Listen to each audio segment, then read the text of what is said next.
This is CGTN, China Global Television Network.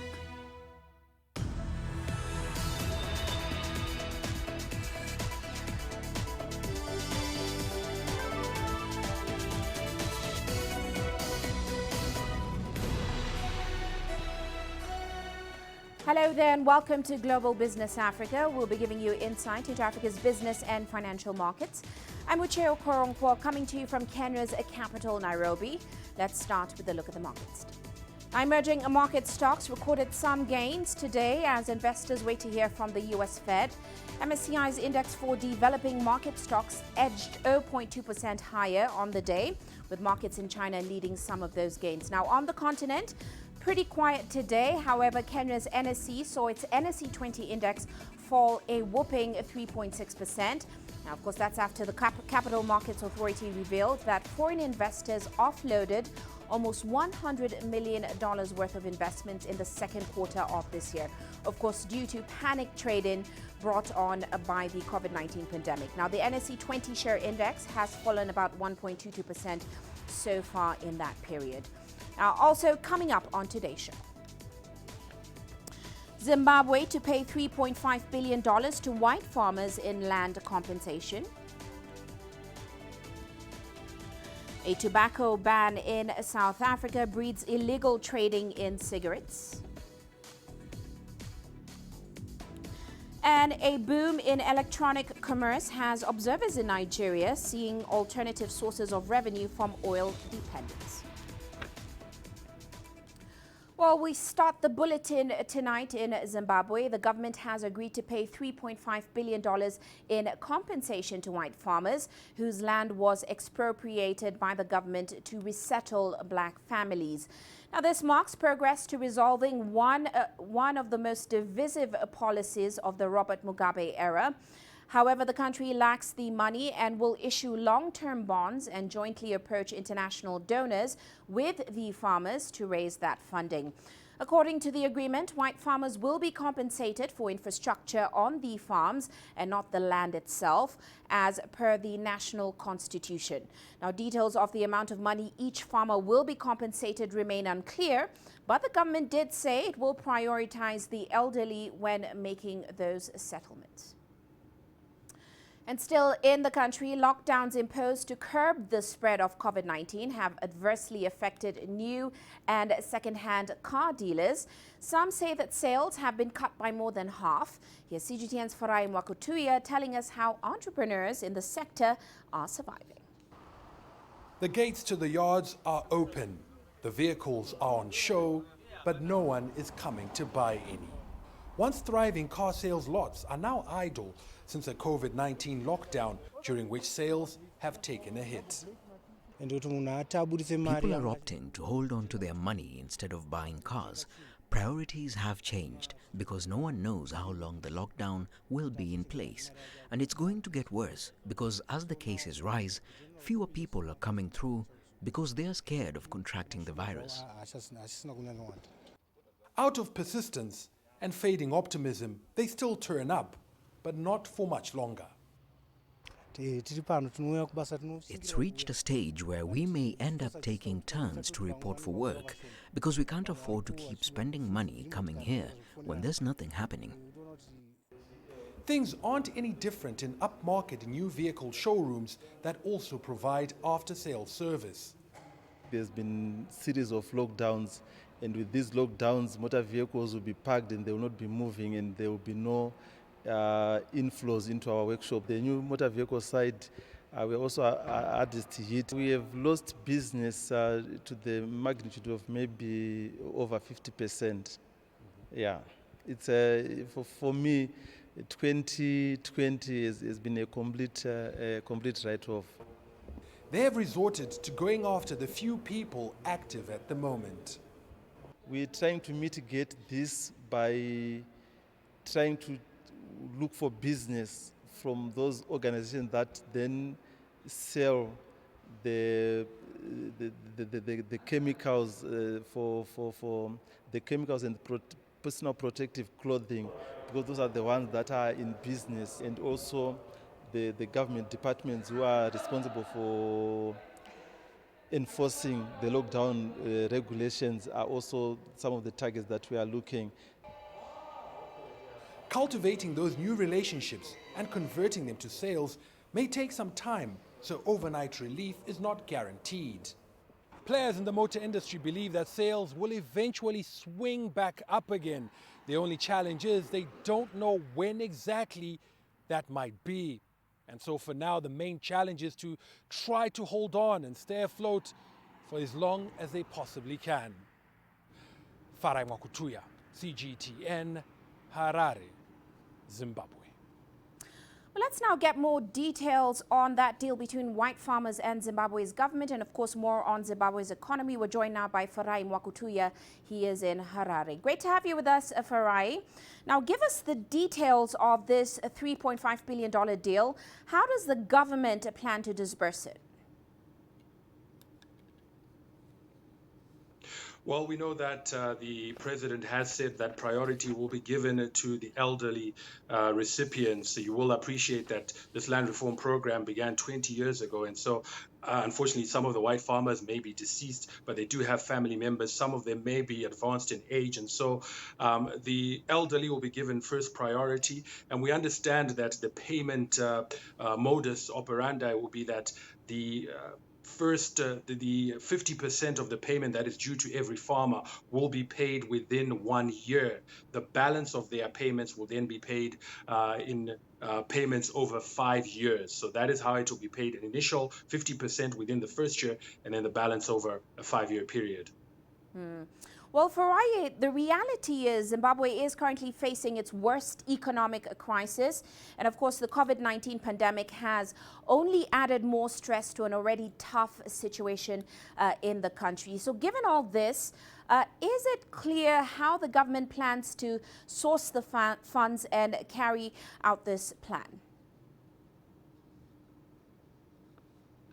Well, the agreement that was signed today between the former white farmers and the government is that the government will issue some long-term international bonds, and that they will then work together with the white farmers and their representatives to try and market these bonds internationally, to fundraise, to get the funds that will be used to pay off this compensation. And so it'll be a joint effort, basically relying on the goodwill of those white farmers and the international community, but also the government guaranteeing it through these long-term international bonds. Of course, given Zimbabwe's economic situation, some are skeptical about this. But of course, resolving the issue has been called a milestone for the country. Give us a sense of what this means for Zimbabweans.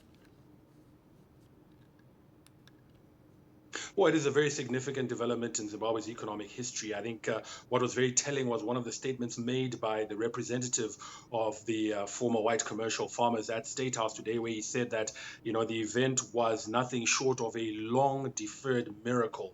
And so I think for the former white farmers, it is an opportunity for them to get some compensation for investments, for developments and improvements that they made on that land. Many of them felt that, you know, they'd invested quite heavily, materially as well as emotionally. And so if getting that compensation is now an opportunity for them to bring finality and closure to it, to get some finances and move on and get on with their lives, move on to the next chapter, albeit delayed. But for ordinary Zimbabweans, I think many see the land reform program as, you know, an impediment, something that was holding back Zimbabwe's development. Many feel that Zimbabwe's international isolation, the challenges it has had over the last 2 decades, you know, emanated from this program. And so if we are able to put it to bed, to bring it to closure, to compensate those former white farmers, many feel that this will now be an opportunity for Zimbabwe to restore that goodwill, to reopen some of those international doors that have been shut off to it, and hopefully be an opportunity for it to start re-engaging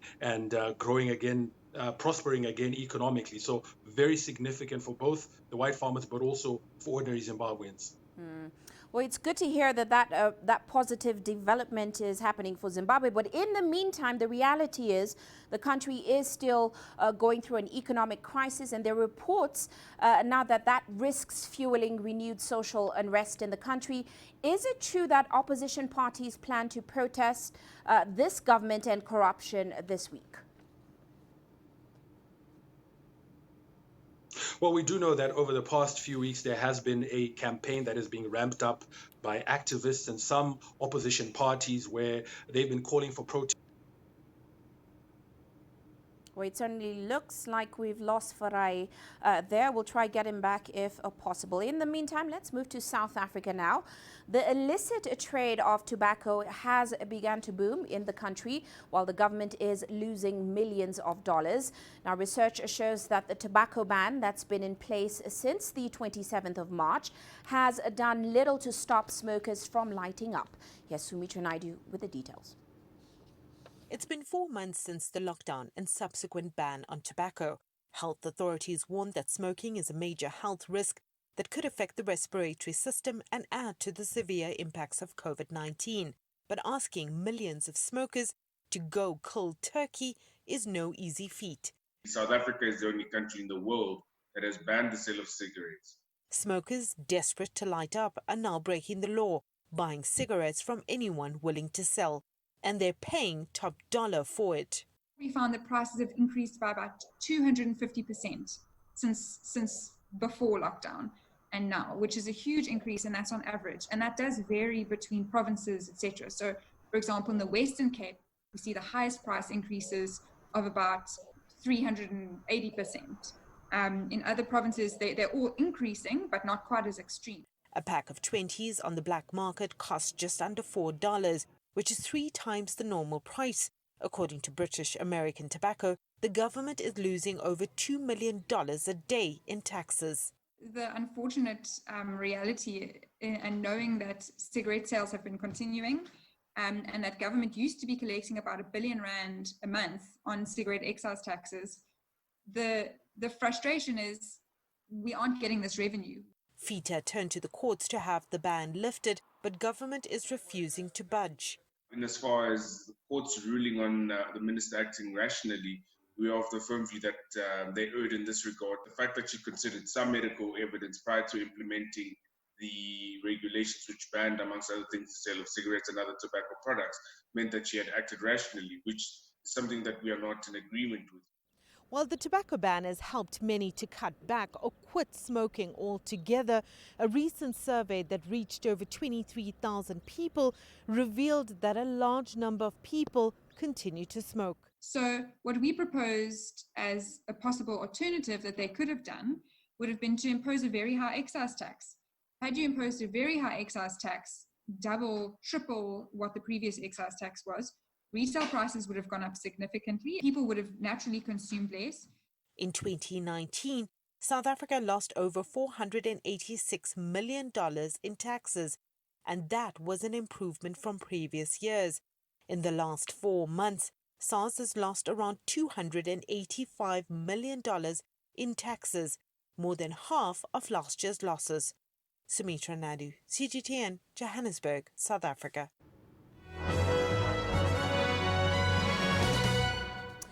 And now look at some of our corporate headlines today. Nigeria's state oil firm, NNPC, has signed a $1.5 billion prepayment deal, providing Nigeria with much-needed cash after its finances were hit by the oil price crash in April.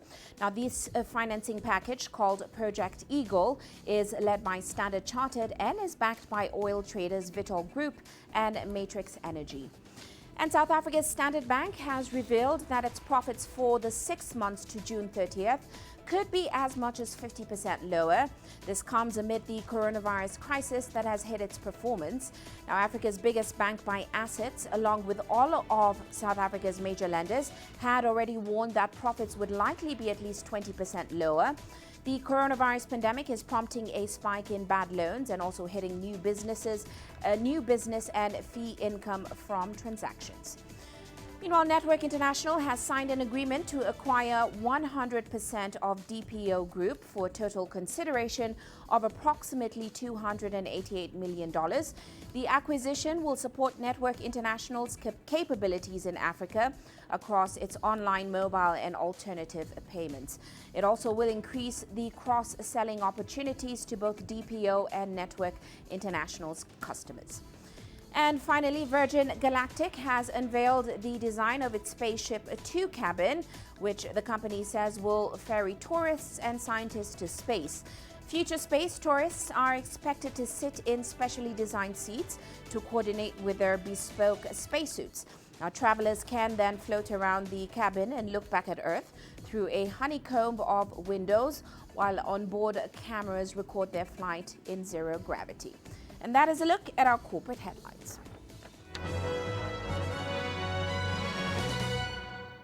Well, let's head into a short break now, still coming up on the show.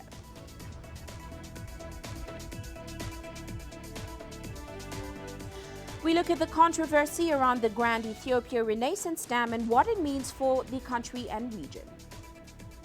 And advertising may be picking up in Uganda, but newspapers are not gaining.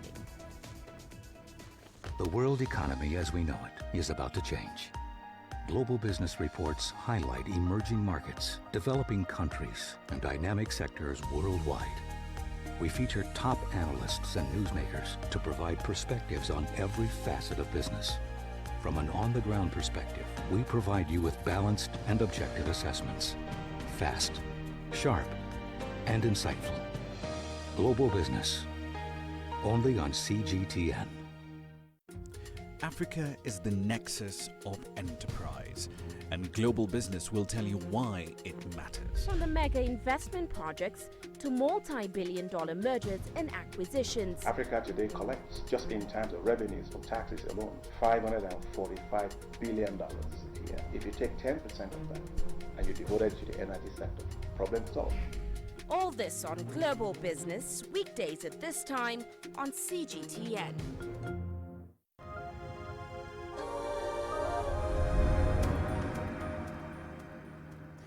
Welcome back. Now, the IMF has approved $4.3 billion to help South Africa fight the effects of the coronavirus pandemic. But that loan doesn't mean the country's economy is out of the woods just yet. It is still projected to contract by 7.2% this year. Here's Angelo Coppola with more. South Africa has the highest reported number of COVID-19 cases on the continent, despite enforcing draconian lockdown procedures to reduce the spread, and which almost stopped all economic activity. But the economic downturn was already evident before the pandemic struck. It's not 500 that we're looking for. It's about 100 in new money to fill the existing deficit. And it's going to look after the extension of the child social welfare grant and the unemployment benefit that was announced at the beginning of lockdown. Concerns have already been raised about how the loan is spent and the need for transparency. It's all good and well to say, here's 70, it's coming to fund something. But if it allows you to spend money on something else also, or if it pulls money from one pocket and pushes to another, so that needs to be drawn into the conversation. In the government letter to the IMF, there's talk about a debt ceiling being introduced, something that the main opposition party has tabled in Parliament already. The beauty of a legislated debt ceiling is that it removes the choice from the government. They have to abide by the law and stick to the debt ceiling. They cannot exceed it. And if they want to, they have to specifically bring a motion to Parliament to ask for parliamentary permission to exceed the debt ceiling. And they have to do that each time they want to do it. Analysts say that the loan should be used to deal with pressing short and medium-term issues. The overarching idea must also be that, it's no use saving lives in the short term only to have them lost to famine and poverty in the long term. That is where the SME component becomes so vital. You must make sure that you save livelihoods in the medium and longer term, thereby the SME support, but also lives in the short term, thereby the funding for healthcare vouchers, emergency healthcare vouchers as put forward by the IRR, but of course also social support. Commentators are concerned as reports begin to emerge about alleged fraud by people accessing social grants and possible state corruption in buying personal protective equipment. The Minister, in his upcoming budget speeches, he must give feedback on how these funds were used, how it was allocated to which departments, and we would like him to be transparent in the manner in which he does this, because we really can't afford, we don't have the luxury to carry on mismanaging funds. While the IMF loan is a fait accompli, it's still unclear how government is going to fund that deficit come the next budget. I'm Angelo Coppola for CGTN in Johannesburg, South Africa. Meanwhile, Ethiopia remains locked in an impasse with its northern neighbors, Sudan and Egypt, over the use of the waters of the River Nile. While Ethiopia continues with the construction of the Grand Ethiopian Renaissance Dam, Sudan and Egypt worry about the impact this will have on their main source of water. Well, CGTN's Beryl Oro now looks at the dam and the issues around it. Ethiopia's ever-growing population, high demand for jobs and energy make the controversial Grand Ethiopian Renaissance Dam on the Blue Nile River both a blessing and a curse. It needs the dam to pull its majority out of poverty. It needs a dam to power its industrialization and need the dams to export cheap power to the neighbors so that we create a common economy. This was the thought of Meles Zenawi. He believed that Ethiopia cannot become a major power without energy and without sharing energy with its neighbors. However, Sudan and Egypt, two nations which rely on the flow of the Nile, see the project as a big threat to the livelihoods of its people. Egypt depends on the river to supply fresh water to its farmers and booming population of 100 million. Sudan, another downstream nation, also relies on it for water supply. Both nations are pushing for a legally binding deal on the Nile's amount of flowing water. Job creation is key for Ethiopia's survival as a nation, and the dam is one best guarantee for achieving that particular objective. On the other hand, the dam is a threat to the neighbors, particularly Sudan and Egypt, if there is no good understanding on how this is going to go. Ethiopia's neighbors have become increasingly concerned in recent weeks after Prime Minister Abiy Ahmed said the dam had been filled thanks to seasonal rainfall. Monday's negotiations about the dam were postponed after Sudanese government officials called for more time to carry out additional consultations. Beryl Oro, CGTN. Now, the coronavirus pandemic has hit advertisers hard, with traditional advertising spots becoming major casualties. Well, in Uganda, advertising is starting to recover as the country eases its lockdown restrictions. But the fight for ad revenue means newspapers could now lose out. Here's CGTN's Leon Senyange reporting. A local newspaper editor picks through the month's printed papers. The past 4 months of the coronavirus lockdown have been the worst ever for this publication. A decline in advertising revenues and newspaper circulation amid the pandemic forced the paper to scale back on production. The companies that were advertising stopped advertising because people are not working.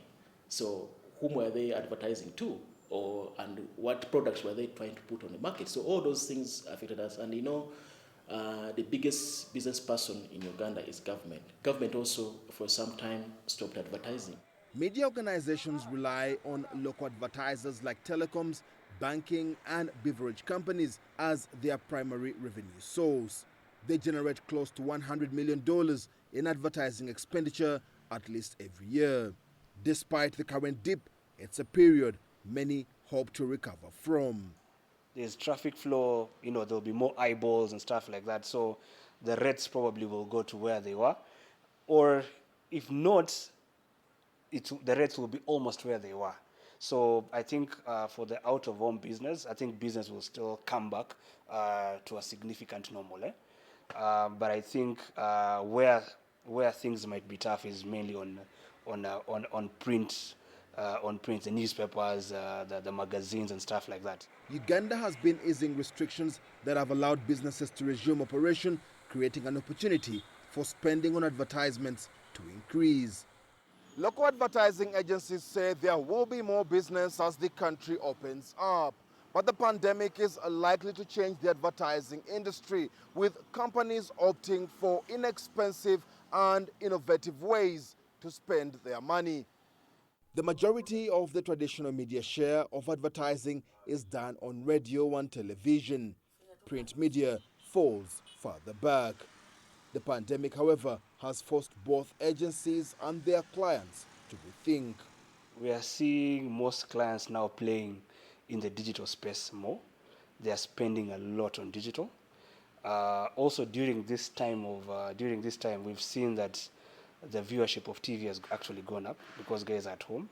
So we've seen clients who traditionally are not on TV jumping on TV and doing animated TV to pass their message. Uganda's television usage rose to 34% within the last 10 years and internet usage to 9% in 5 years, according to a National Information Technology survey. And with Ugandans now returning to work, access to the internet is also increasing. These are spaces advertisers are likely to focus on more in the future. Leon Sanyanga, EgyptAir, Kampala, Uganda. Now, EgyptAir is planning to increase to 35 the number of international destinations that it will be flying to beginning in August as more countries ease travel restrictions. Now, Egypt resumed international flights earlier in July after a 3-month closure due to the coronavirus pandemic. CGTN's Yasser Hakim has the details.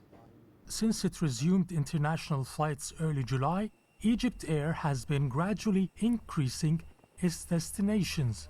It started with 16 destinations in July, and by August will reach 35 from the current 30.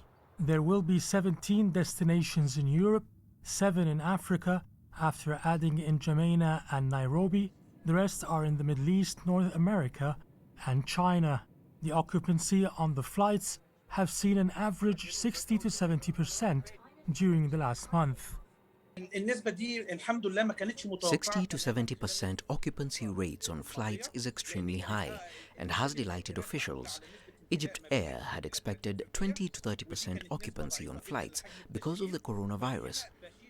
But I think EgyptAir succeeded because the government eased restrictions on travelers and in airports.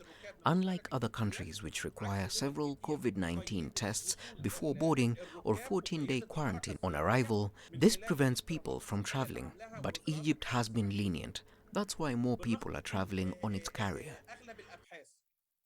The airline is also planning to increase charter flights to local tourist destinations.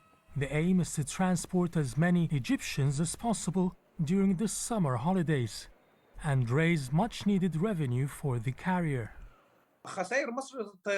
EgyptAir losses during the 3-month lockdown has exceeded $2 billion, so this was a big hit to the company, just like the whole industry. But the company can turn it around.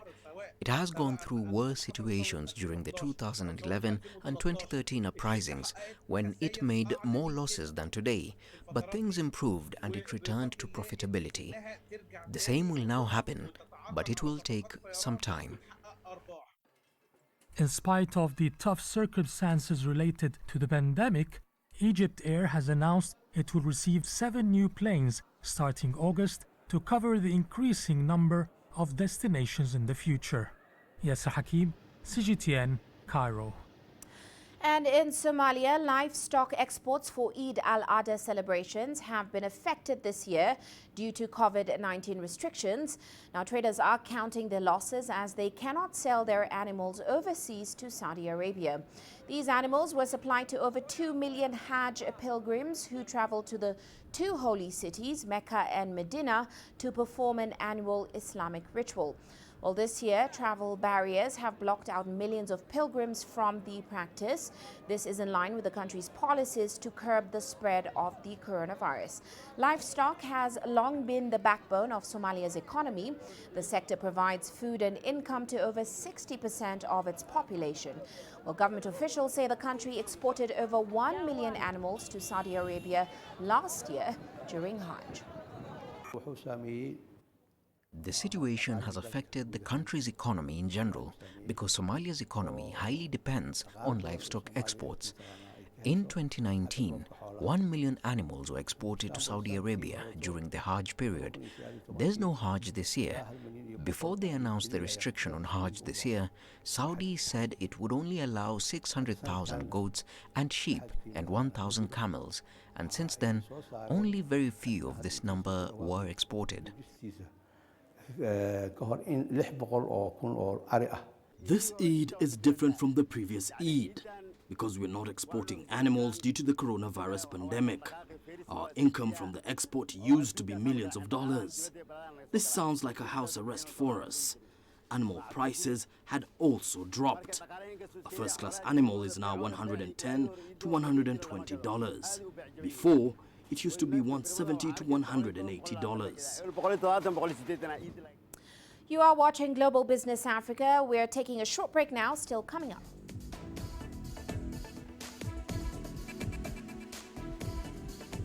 Air passenger traffic could take up to 2024 to return to pre-corona levels.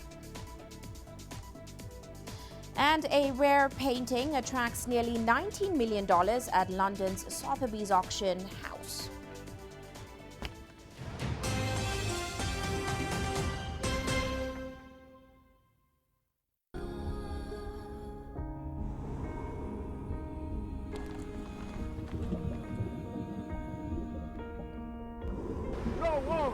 No one again, he can hold in guns. Machine guns from police forces toward the protesters.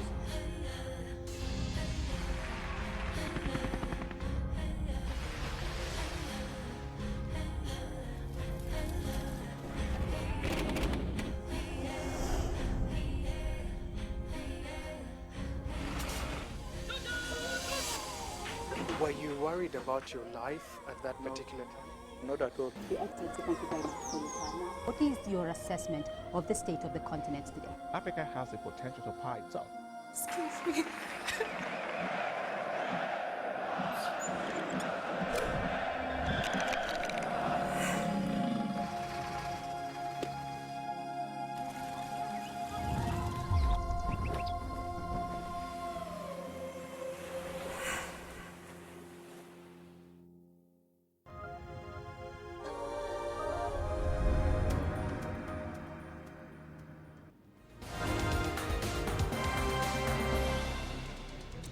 And recapping other headlines at this hour, Kenyan police have arrested a fugitive wanted in the US for allegedly trafficking ivory and rhino horn. Abubakar Mansur Mohammed Surur is currently being held in the coastal city of Mombasa. Now, Surur has been on the run for the past 2 years. He was arrested after authorities received information that he would be flying to Mombasa from Yemen via a chartered plane. Interpol was also involved in that arrest. And the Italian Coast Guard has rescued nearly 100 migrants off the coast of Libya. That's after authorities in other countries failed to intervene. Italy says it spotted the inflatable boat by aircraft on Tuesday afternoon in the Libyan search and rescue zone. Libyan authorities could not take over the rescue operations due to the lack of naval resources. The migrants were transferred at dawn on Wednesday to an Italian ship, which was headed for the island of Lampedusa. And Mali's Prime Minister Boubou Cissé is urging the opposition to join a new unity government to help quell tensions in the country. The announcement comes a day after the opposition June 5th movement rejected a compromise to end weeks of political crisis. Now, the opposition insists that President Boubacar Keïta must resign. And diplomatic tensions are rising between Zimbabwe and the United States after the ruling ZANU-PF party called the U.S. ambassador a thug and accused him of funding opposition protests that have been planned for July 31st. And that is a recap of some of today's top headlines.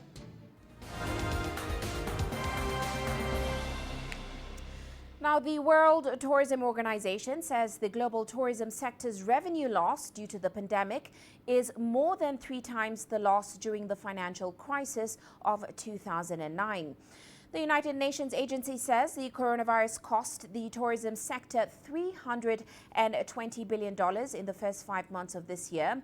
International tourist arrivals fell about 56% during that period.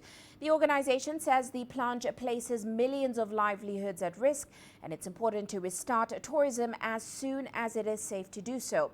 But it also warned that global tourism could face more downside risks if a resurgence of the virus triggers new lockdowns and, of course, travel restrictions. Meanwhile, global airlines cut their recovery forecasts on Tuesday, saying it would take until 2024, a year longer than previously expected, for passenger traffic to return to pre-crisis levels. The International Air Transport Association cited slow virus containment in the United States and developing nations and a weaker outlook for corporate travel outlook as the main reasons for a collapse in travel demand. Plus, consumer confidence is weak in the face of concerns over job security and rising unemployment, as well as risks of catching the virus. For 2020, global passenger numbers are expected to decline by 55% compared to 2019, worsened from the April forecast of 46%. Well, let's now take a look at the World Bank's latest report on China's economy. The organization envisions a sharp slowdown of growth this year due to the pandemic, but also a strong comeback for 2021. Well, China's GDP is expected to increase only 1.6% this year, marking it the slowest expansion since 1976. But the economy could rebound by nearly 8% next year. The World Bank noted that China is now leading in post-pandemic recovery, but the government still needs to worry about weak demand, strained corporate revenues, as well as rising debt and credit risks, and of course unemployment in the country, especially amongst its migrant workers. To accelerate its recovery, the World Bank encourages the Chinese government to invest in social protection systems and to support the hardest hit smaller firms. The organization also reminds China to carefully manage financial risks while fostering openness. Now, as China's pandemic stays mostly under control and the country shifts its focus on restoring manufacturing and the whole economy, environment protection is back on its priority list. State companies are now taking the lead in ensuring that the environment protection is not jeopardized in the process of economic recovery. Here's Zhang Yunfang with more. Manufacturing is back on track in hundreds of industrial parks across China. These parks are the core of China's manufacturing power, composed of both low-energy consuming industries such as chip making and electronics, as well as high-energy consuming steel and chemical industries. In Puning Industrial Park in East Guangdong Province, there are 66 printing and dyeing companies. Wastewater treatment is essential in their production recovery. Our industrial park serves as the environment butler for the 66 printing and dyeing companies. We made sure that wastewater treatment capacity was ready before these factories resumed production. We also tried our best to control the cost so that these factories do not bear too heavy financial burdens. The company that built the water treatment facility is China Aerospace Kaitian Environment Technology, a state-owned enterprise focusing on treating water, air and soil. In order to help factories in the industrial park resume production timely, its water treatment factory didn't close for one single day so far this year.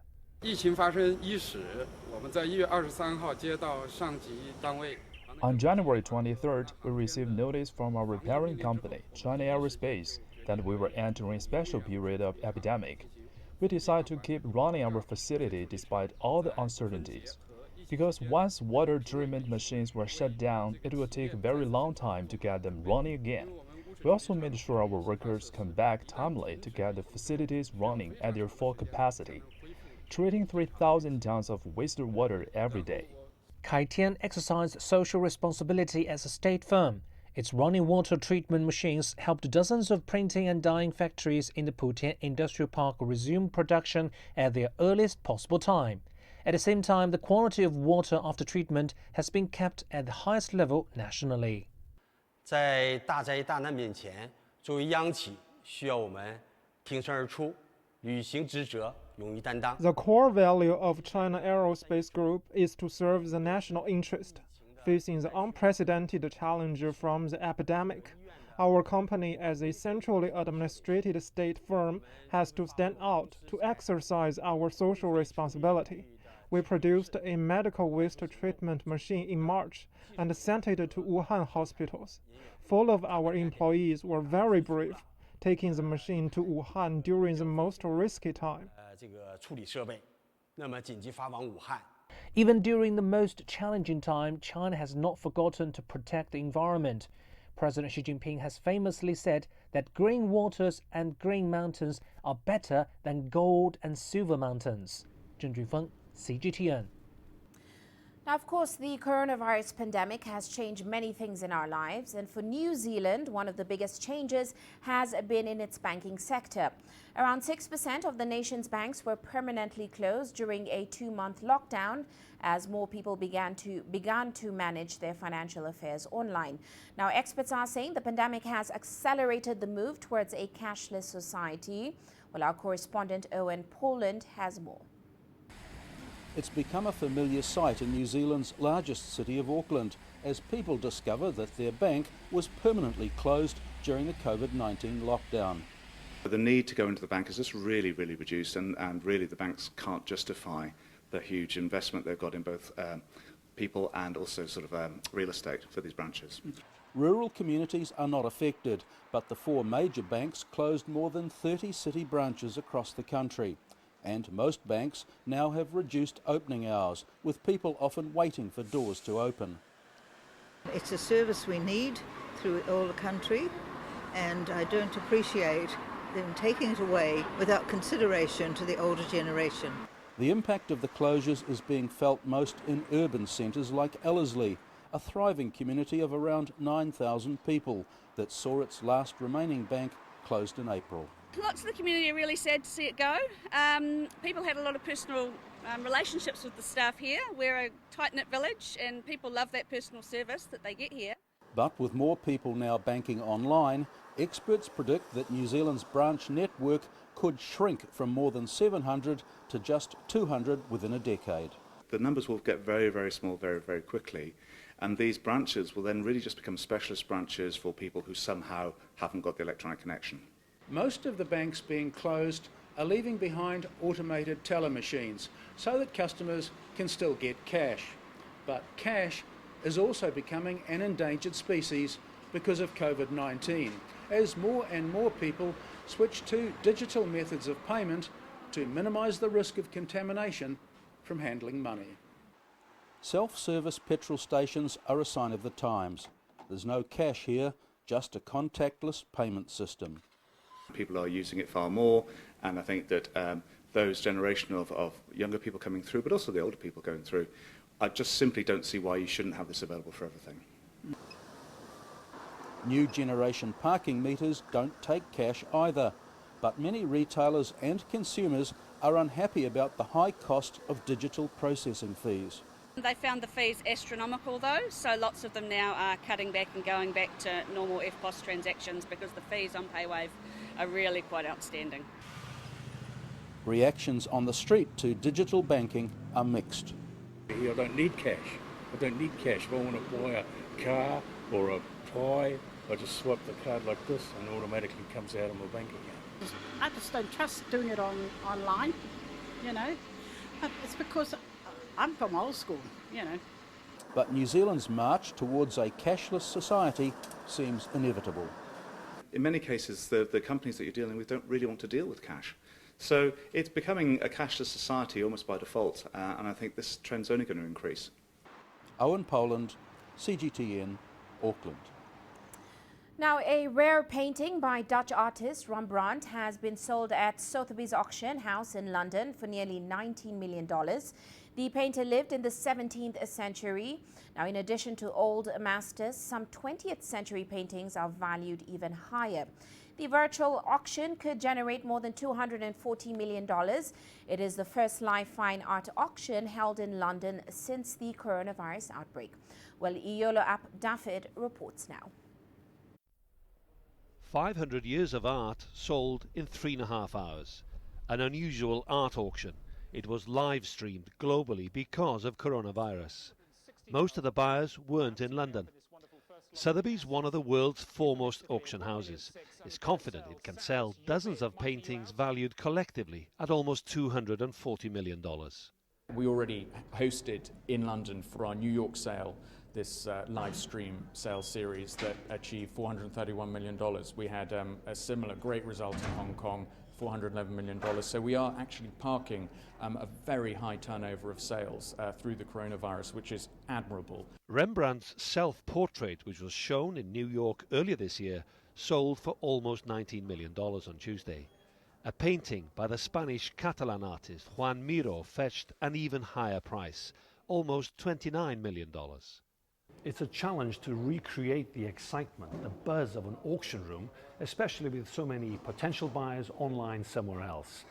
And many collectors want to view the art, normally in a private viewing, before committing to buying them. Another unusual aspect is that all masters and impressionists are being sold at the same time as modern British works. The online growth of auction business is picking up steam, even though it amounted to less than 10% of revenue last year.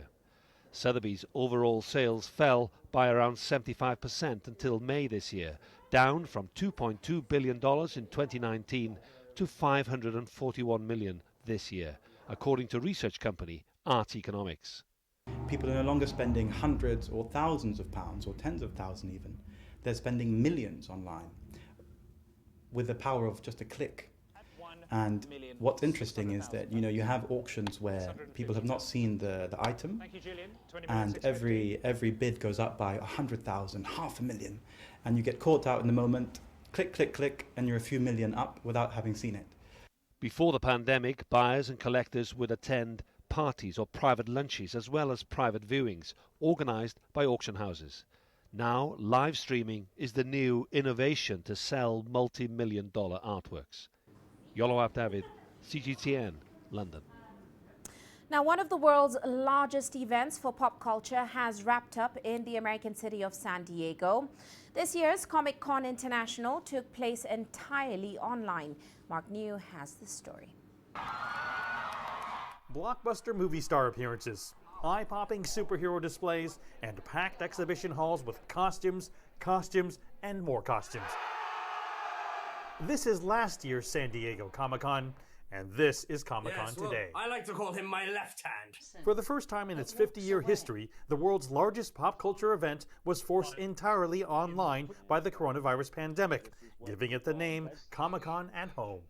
I think they put an awful lot of great programming out there, and I was looking at the YouTube traffic on some of the videos, and I think that they managed to get the Comic-Con experience out to a lot more people than might have otherwise been the case. Put it up there. Comic-Con put all virtual sessions online for free, and some blockbuster stars did appear, like Keanu Reeves, revisiting his movie Constantine and promoting his upcoming film Bill and Ted Face the Music. We have a destiny to fulfill. There's nothing like, I can't feel or laugh or do anything like the way that working on Bill and Ted does. Fans no longer had to wait in long lines or choose between panels happening at the same time. Instead, they could just click on any session, like Super Asian America, which highlighted the struggles of Asian American artists. Jason Scott Lee, 99. Moving back to Hawaii, Pete. I'm building a house. Come help me build it. I'm quit. There's too much racism in Hollywood. Uche Okoronkwo, Chosen from Karate Kid 2. I give up. It's done. Even as an Asian, especially as a Japanese American, there's no work. I'm done. I'm moving to Seattle, open up a Hawaiian restaurant. All these guys are my mentors. I said, I'm just gonna stick this out. Lost was the estimated $165 million Comic-Con typically pumps into the San Diego economy each year. Artists, comic book sellers, and designers also lost out. Certainly there's tens of millions of dollars that change hands on the show floor for collectibles and merchandise and art and things like that. A lot of it goes directly into the pockets of artists who really, could use the money. Notably missing from the event were big superhero or sci-fi promotions from the likes of Disney or Warner Brothers. But perhaps what was missed most was the opportunity for fans to come together and display what they call their inner geekness. The cosplayers, they're all dressed up with nowhere to go. But what Comic-Con last week showed us is that even despite the circumstances, there's still a huge appetite for fans and people who want to show their love to these properties. They're going to take whatever opportunity people give to express their fandom. Salkowitz says the nonprofit Comic-Con convention has saved up tens of millions of dollars from previous years, sort of like a rainy day fund. So fans are hoping that Comic-Con will have enough power to weather this storm and return to glory someday again. Mark New reporting for CGTN, Sunnyvale, California. Well, let's shift focus now and take a look at commodity markets today. Oil prices headed north after a surprise drop in U.S. crude inventories. Brent crude futures rose about 1.3% today, while U.S. WTI crude futures gained about 1%.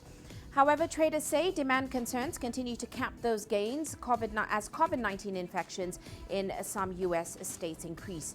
Meanwhile, gold prices retreating today as the dollar briefly halted its slide, and of course investors booked some profit.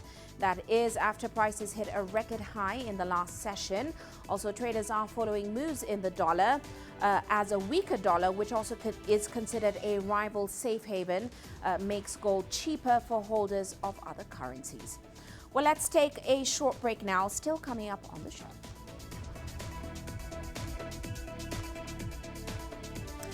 Electronic commerce booms in Nigeria. Could it offer alternative revenue sources to the oil-dependent country? The greatest journeys, the greatest sights, the greatest adventures. Here in Panata, this weir allows the locals to walk on water. We're far more than just TV news. We're your passport to the wonders of Africa. To bring you stories of struggle, survival and hope.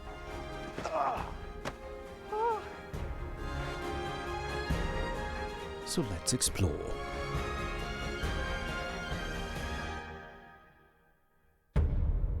CGTN. See the difference.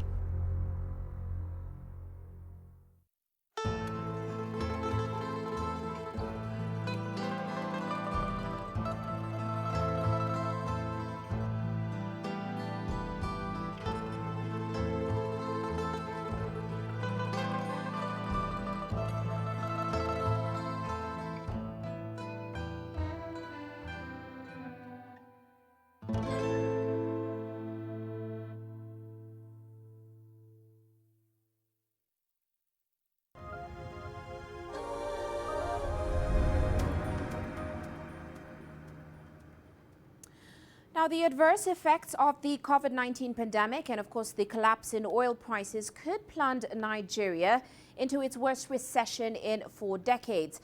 But the country's $12 billion e-commerce sector is now booming as more businesses go online.